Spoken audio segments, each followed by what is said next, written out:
Vito Quaglia with us. He is the new head football coach for Holy Redeemer, football guy, always been an educator. Talk about just you can't get it out of your system and how grateful you are to, hey, get this shot here at Holy Redeemer. Well, it is. It really is a privilege for me. I mean, as you know, Holy Redeemer, Bishop Hoban is my alma mater. So other people ask, why do you want to get into it, at this stage of your career? If it wasn't Redeemer, I wouldn't go looking for a head coaching job. The opportunity was there. I have all these years of experience in being an assistant coach in various different school districts, pretty successful programs I've been around, watched, learned the right way and the wrong way to do stuff over the years. And I just figured this is a chance for me to give back, kind of use all that experience and go back to where it all started for me.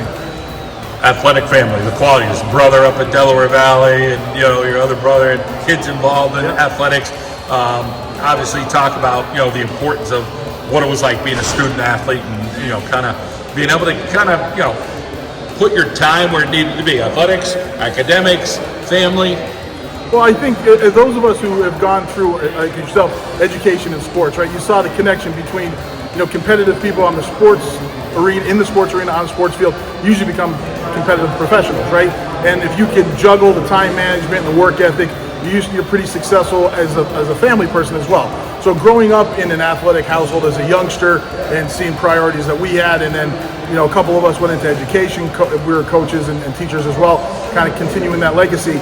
You see people, especially you talk to other professionals, when they're recruiting or they're interviewing folks, they're looking for that goal set mindset, that work ethic, the ability to manage and to work within a team and stuff. So I just think anybody who can get involved in athletics at any level, it really helps complement you as an athlete or a student as well. Various programs have various things when you show up. Some people don't have a weight room. Some people have a huge weight room. Some people might have a great practice facility. You can't be a victim. So in your mind, I'm sure you're like, hey, I'm going to go here, and I want to leave this place better than when I got there. Talk a little bit about that. Try to keep the kids' mindset of, hey, we're here to do this. We're going to take a step. We're going to be 1% better, whatever that is. Well, you pretty much sound like you're on the coaching staff, because one of the things we talk about every day is leaving the place a little bit better than you found it, right? When we took over in April and we went down to the weight room, they hadn't been lifting in the Redeemer weight room in a while. It was kind of in disarray. So we went in first thing, cleaned out all the stuff we didn't need, made it something usable.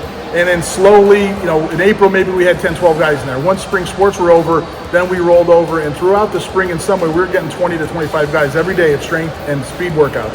So the kids have bought in. And we think outside the box. If we don't have this facility, we'll find a little grassy area by the side of the school, and the linemen are over there. We find another little grassy area over here, and the quarterback and the wideouts are over there. So we're taking whatever we have. We know we have limited resources, but we're not going to let that box us in.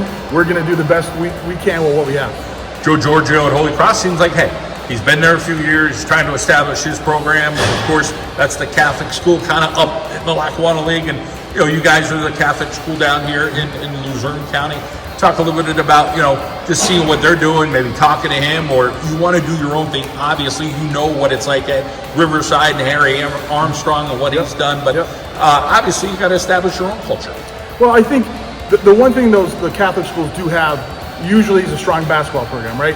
So just like Holy Cross, Holy Redeemer, strong basketball, strong baseball. So we're trying to almost, emulate a lot of what Harry does at Riverside, getting those kind of kids to come out for football as well. You don't have, 6 and 7 Tavian branches down at Redeemer, right? But we do have those athletes. So if you look at our roster, 3/4 of them are guys who are 5'9", between 170 and 185.